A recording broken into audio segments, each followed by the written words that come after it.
হরে কৃষ্ণ। আজ কৃষ্ণ দ্বাদশীর অম্বুবাচী 22 জুন রবিবার 2025 খ্রিস্টাব্দ। অম্বুবাচীর শুরু।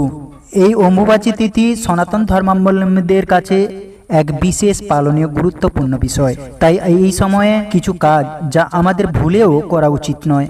এতে নিজের জীবন তথা সাংসারিক জীবনে ও অমঙ্গল অকল্যাণ আসে। খুবই গুরুত্বপূর্ণ প্রসঙ্গ, প্রত্যেকেরই যা আজ জানার প্রয়োজন। আজকের এই পর্বে আমরা সেই প্রসঙ্গে জানার চেষ্টা করব। পাশাপাশি এই অম্বুবাচী চলাকালীন কি নিয়ম পালন করবেন, মায়েরা কি খাবেন এবং কি করা উচিত নয়, এই সকল বিষয়ে বিস্তারিত জানার চেষ্টা করব। বিশেষ গুরুত্বপূর্ণ তথ্য। সকলকে স্বাগতম জানাচ্ছি আমাদের প্রভুবার্তা চ্যানেলে। আমরা সবসময় চেষ্টা করি এইরকমই সনাতন ধর্মের ধর্মীয় তথ্যগুলোকে এবং 12 মাসে 13 পার্বণের বিশেষ গুরুত্বপূর্ণ তথ্যগুলোকে ও নানা দেবদেবীর ব্রতকথা বিশেষ গুরুত্বপূর্ণ তথ্যগুলোকে আপনাদের সাথে উপস্থাপনা করতে, শেয়ার করতে। তাই আসুন আগামী কিছুক্ষণ সময় একসাথে ধৈর্য ধরে ভক্তির সহিত আজকের এই গুরুত্বপূর্ণ তথ্যগুলো অবশ্যই জেনে নিই। আশা করছি আজকের এই তথ্যগুলো আপনাকে সমৃদ্ধ করবে। ভালো লেগে থাকলে অবশ্যই একটা লাইক দিয়ে কমেন্টে আপনার ইষ্টদেবের নামটি অথবা জয় শ্রী মা কালীর জয় একবার হলেও লিখে যাবার অনুরোধ জানাচ্ছি। দেখুন, অম্বুবাচী তিথি মূলত শাক্তমতীয় একটা লোকাচার, যেমন শিব, সত্য, গাণপত্য ও বৈষ্ণব। যারা শিবের উপাসনা করে তাদেরকে বলা হয় শৈব। জ্ঞানপত্য তারা যারা গণেশের উপাসন করে, এবং বৈষ্ণব যারা ভগবান বিষ্ণুর উপাসনা করে থাকেন। কিন্তু এদের মধ্যে শাক্ত হচ্ছে যারা শক্তি দেবীর উপাসনা করে, দুর্গা, কালী, বিশেষ দেবদেবীর পুজো করে। তো মূলত এই যে অম্বুবাচী পালন করা হয়, এটা হচ্ছে শাক্তমতীয় লোকাচার। বিশেষ করে এই বসুমাতাকে কেন্দ্র করে কেউ কেউ এই অম্বুবাচী তিথিকে অমাবতী উৎসব বলে, আবার কেউ কেউ ঋতুমতী উৎসব বলে। তবে যাই বলা হোক না কেন, এই অম্বুবাচী তিথি একটা বিশেষ গুরুত্বপূর্ণ দিন। আজ বলা হয়েছে পৃথিবী মাতা যেমন মায়েরা যেরকম ঋতুমতী হন, ঠিক তেমনি এই বসুমাতাও কিন্তু ঋতুমতী হয়। এবং এই 3টা দিন বিশেষভাবে পালন করে থাকেন ভক্তগণ। শুধু মায়েরা ভক্ত নয়, প্রত্যেক সনাতন ধর্মাবলম্বীরাই এই অম্বুবাচীকে বিশেষভাবে পালন করে থাকেন। এবং এই অম্বুবাচীর সময় অবশ্যই আমাদের কিছু নিয়ম মেনে চলা প্রয়োজন। যেমন মায়েরা ঋতুমতী হলে ঠাকুর পুজো দেন না, বিশেষভাবে নিয়ম করেন। ঠিক তেমনি এই অম্বুবাচী যখন বসুমাতা ঋতুমতী হন, তখন ভক্তগণ বিশেষ নিয়ম মেনে চলে। এই সময়ে কিছু কার্য আমাদের কখনো ভুলেও মায়েরা করেন না। প্রত্যেক ভক্তগণ এই নিয়ম মেনে চলেন। এতে মনে করা হয় নিজের জীবন তথা পরিবারে সাংসারিক জীবনে অমঙ্গল অকল্যাণ আসে। তো আমরা আজকের পর্বের মূল প্রসঙ্গ জেনে নিচ্ছি। তবে মূলত এই অম্বুবাচী তিথি সনাতন ধর্মের অনেক বিশেষ গুরুত্বপূর্ণ ও শুভ তিথি রয়েছে। তার মধ্যে এই অম্বুবাচী আষাঢ় মাসের কৃষ্ণপক্ষে পড়ে। কিন্তু এই আষাঢ় মাসে যেমন অনেক ভালো ভালো তিথি রয়েছে, যেমন রথযাত্রা উৎসব। শাস্ত্রে বলা আছে যে এই রথযাত্রার দিনে যদি কোনো ব্যক্তি ভগবান জগন্নাথের দর্শন করে, মনে রাখবেন জীবনে মুক্তি পেতে হলে 3টা জিনিস বলা আছে, যে দোলেচ্চ দোল গোবিন্দ, চাপেচ্চ মধুসূদন, রথেচ্চ বামনাং দিষ্টা পুণ্য জন্ম ন বিদ্যাতে। মানে ঝুলনকালে দোলনায় শ্রী গোবিন্দকে, নৌবিহারকালে শ্রী মধুসূদনকে এবং রথযাত্রায় রথপরি বামনা আকৃতির শ্রী জগন্নাথ দেবকে কেউ দর্শন করলে তার আর পুণ্য জন্ম হয় না। যে মুক্তি পেতে গেলে ঋষি মুনিগণের যুগ যুগান্তর তপস্যা করতে হয়, কিন্তু এই 3টা বিগ্রহ যদি কেউ দর্শন করে তার আর পুণ্য জন্ম হয় না। সনাতন ধর্মাবলম্বীদের মধ্যে অনেক প্রকার ভালো ভালো শুভ শুভ তিথি রয়েছে। তার মধ্যে এই 3টা দিন অতি গুরুত্বপূর্ণ। এই অম্বুবাচীর সময়টা এজন্য শাস্ত্রে 7 প্রকার মায়ের কথা বলা হয়েছে।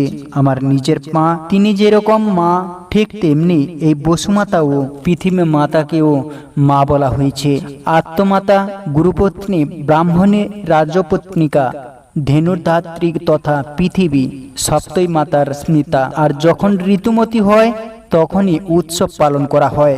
মূলত গ্রীষ্মের প্রখর তাপ করে নিঃশুষ্ক হয়ে যায়, নদী নালা পর্যন্ত শুকিয়ে যায়, বৃক্ষ আদি তারা শুষ্ক হয়ে যায়, মাটিতে রস থাকে না। মূলত সেই গ্রীষ্মের পরেই সেই বর্ষাকাল, আর বর্ষাকালের শুরুতেই কিন্তু এই অম্বুবাচী পালন করা হয়। বলা হয়েছে মায়েরা যখন ঋতুমতী হবার পরই সন্তান ধারণের উপযুক্ত সময়, ঠিক তেমনি এই বসুমাতা ঋতুমতী হবার পরেই বৃক্ষ আদি লাগানোর জন্য উপযুক্ত সময়। তাই কৃষকেরাও বিশেষ করে যারা সেই মূলত গাছপালা বৃক্ষ আদি রোপণ করে, যাদেরকে বৈশ্য বলা হয়, তারা মূলত এই অম্বুবাচী তিথিটি বিশেষ করে পালন করত। কেননা এই অম্বুবাচীর পরে বৃক্ষরোপণ কর্মসূচি করা হয়। আমরা যে বেঁচে আছি, এই বৃক্ষের ভূমিকা কিন্তু অপরিসীম। অক্সিজেন ছাড়া মানুষ ও কোনো জীব বেঁচে থাকতে পারে না। তাই সেই বৃক্ষ আদি বর্তমানে জলবায়ুর এত পরিবর্তন কেন? কেননা আমাদের যত বৃক্ষ থাকা প্রয়োজন তত বৃক্ষ নেই, সেটা আলাদা প্রসঙ্গ। তবে এই বসুমাতার কিন্তু অনেক গুরুত্ব রয়েছে আমাদের বেঁচে থাকার জন্য। মা হচ্ছেন তিনি, যেমন গাভীকে দহন করলে সেই গাভীর সারাতে সার দুগ্ধ বেরিয়ে আসে, ঠিক তেমনি এই বসুমাতার থেকে যখন বৃক্ষরোপণ করা হয়, ওই বৃক্ষের মধ্যে সুমিষ্ট রসালো ফল আসে এবং শস্য দান পরিপূর্ণ হয়। মূলত রসালো ফল কিন্তু সেই বসুমাতার রস, সেই বসুমাতার কৃপায় আমরা এই জগতে বেঁচে রয়েছি। তারই শরীরের অংশ খেয়ে, ফলের রস খেয়ে আমরা এই জগতে জীবন ধারণ করতে পারি। সেই জন্যই আমাদের বেঁচে থাকার জন্যই পৃথিবী মাতার সব থেকে বেশি গুরুত্ব বা ভূমিকা। তাই প্রত্যেক সনাতন ধর্মাবলম্বী বৈদিক যুগে প্রভাতকালে ঘুম থেকে উঠে এই বসুমাতাকে একটা প্রণাম করত। আমাদের জীবনে কিছু ছোট ছোট কার্যের মাধ্যমে জীবনের অশুভ মঙ্গল দূরীভূত হয় এবং পরিবারে তথা সাংসারিক ক্ষেত্রে কল্যাণ আসে, সৌভাগ্যের উদয় হয়। তাই আমরা প্রত্যহ সকালে ঘুম থেকে উঠে অবশ্যই মাটি স্পর্শ করে বসুমাতাকে প্রণাম করে ক্ষমা চাই। হে বসুমাতা, আপনি ছাড়া আমার পা দুখানি অন্য কোথাও রাখার কোনো জায়গা নেই, তাই আপনি আমায় ক্ষমা করে দিন। এই কথা বলে অবশ্যই বসুমাতাকে প্রণাম করে তার উপর পা রেখে আমরা জীবন যাপন করি। অম্বুবাচী শুরুর পর 3 দিন চলে এই উৎসব। চলতি বছরে অম্বুবাচী প্রবৃত্তি অর্থাৎ শুরু হবে 22 জুন অর্থাৎ 7ই আষাঢ় ভারতীয় সময় দুপুর 2:58 থেকে এবং 25 জুন অর্থাৎ 10ই আষাঢ় রাত্রি 3:21 পর্যন্ত এর নিবৃত্তি অর্থাৎ সমাপ্তি হবে। অম্বুবাচীর সঙ্গে জড়িয়ে রয়েছে বহু আচার অনুষ্ঠান। বিশ্বাস করা হয় যে এগুলি মেনে চললে সংসারের মঙ্গল হয়। যুগ যুগ ধরে এবং পৌরাণিক ব্যাখ্যা রয়েছে এরই। অম্বুবাচীর 3 দিন সন্ন্যাসী এবং বিধবারা বিশেষভাবে পালন করেন। কোনো শুভ কাজও এই কয়েকদিন নিষিদ্ধ থাকে, এমনকি কৃষিকাজ বন্ধ রাখা হয়। অম্বুবাচীর 3 দিন পর ফের কোনো মাঙ্গলিক অনুষ্ঠান ও চাষবাস শুরু হয়। ভারতের একাধিক স্থানে অম্বুবাচী উৎসব রজ উৎসব নামেও পালিত হয়। প্রচলিত বিশ্বাস অনুযায়ী ঋতুকালে মেয়েরা অশুচি থাকেন, একইভাবে মনে করা হয় পৃথিবীও সময়কালে অশুচি থাকেন। সেই জন্যই এই 3 দিন ব্রহ্মচারী, সাধু, সন্ন্যাসী, যোগী পুরুষ এবং বিধবা মহিলারা অশুচি পৃথিবীর উপর আগুনে রান্না করে কিছু খান না, বিভিন্ন ফল মূল খেয়ে এই 3 দিন কাটাতে হয়। এখনো বিভিন্ন পরিবারের বয়স্ক বিধবারা মহিলারা 3 দিন ধরে অম্বুবাচী উপলক্ষে ব্রত পালন করে থাকেন।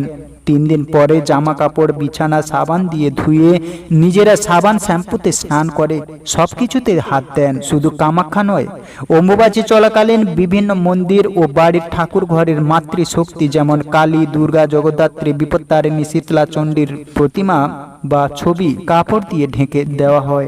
অম্বুবাচী চলাকালীন পুজো করার সময় মন্ত্রপাঠ করা উচিত না, শুধুমাত্র ধূপ ও প্রদীপ জ্বালিয়ে প্রণাম করতে হয়। অম্বুবাচীর পর দেবীর মূর্তি বা ছবিতে দেওয়া আচ্ছাদন খুলে নিতে ভুলবেন না। এরপর সেই দেবী মূর্তি ভালো করে স্নান করিয়ে পুজো করাবেন। অম্বুবাচী শেষ হলে দেবীকে আম এবং দুধ নিবেদন করা শুভ। তবে অম্বুবাচীতে গুরু পুজো করতে কোনো বাধা নেই, এমনকি গুরু প্রদত্ত মন্ত্র ও অনায়াসে জপ করতে পারবেন।